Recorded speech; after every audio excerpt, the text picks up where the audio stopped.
In this video, I will explain how to flush the engine cooling system using regular citric acid. We will need 100 grams of citric acid and 5 liters of regular warm tap water.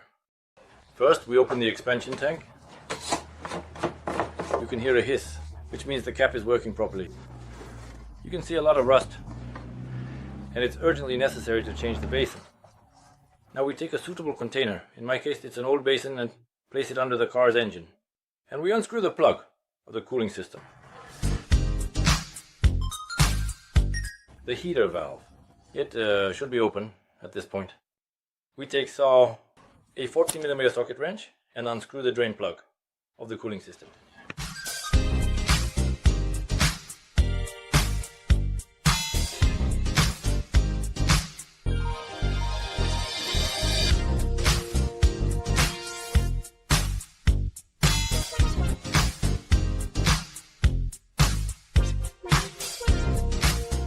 While the old antifreeze is draining, we take 5 liters of clean water and dissolve citric acid in it.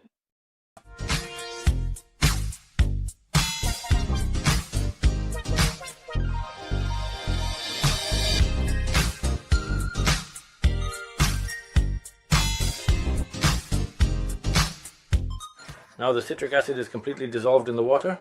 There are no lumps, and it can be poured into the engine's cooling system.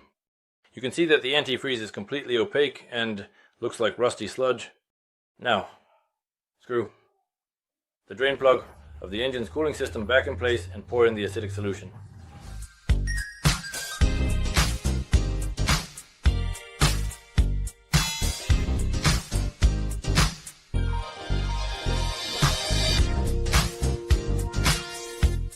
When pouring the solution, you need to start the engine and let it run so that it circulates through the cooling system.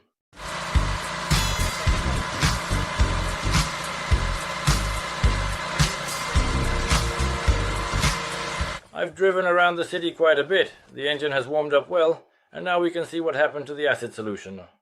In the reservoir you can see that the liquid has turned very brown, as it was before.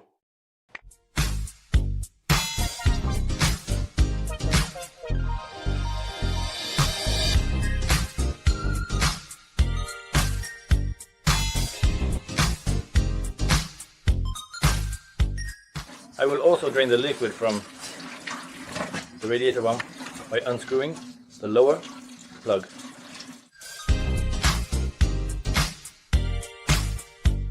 The citric acid solution has changed its color, becoming dark brown.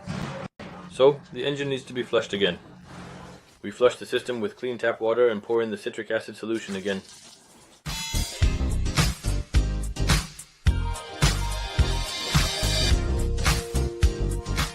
Here you can see that the water is still running rusty, so it needs to be flushed again.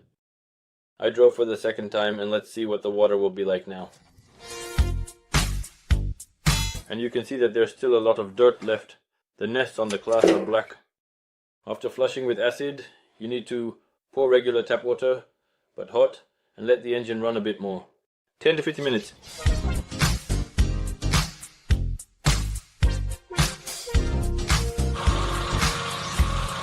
And here the final flush with regular water has been done.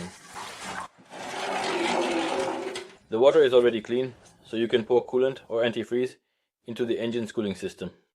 After this, tightly screw the drain plug of the cooling system and radiator and pour in the new antifreeze. The radiator cap is made of plastic, so it should be unscrewed when the engine has cooled down a bit, as it can be easily broken. I have already replaced it once.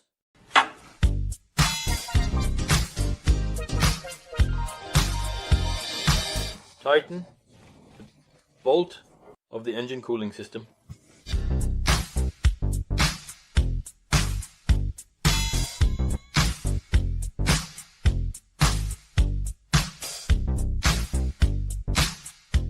This time, I will be pouring in green antifreeze from the Vamp brand.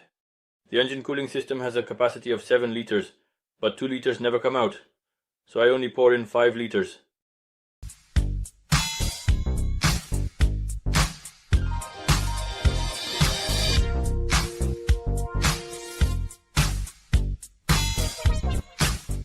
This antifreeze is bright green. and has an unusual glowing color.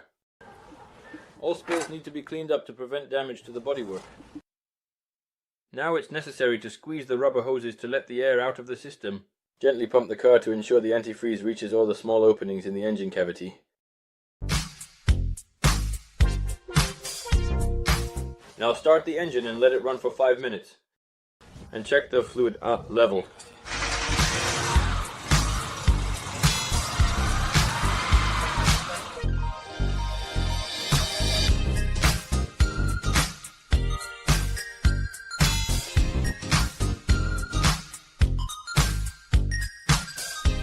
Now wait until the engine warms up to the maximum temperature. The radiator cooling fan starts working and you can check the antifreeze level. Reheat up the patches. And we will pour antifreeze up to the top mark of the expansion tank. Screw on the cap and you can hit the road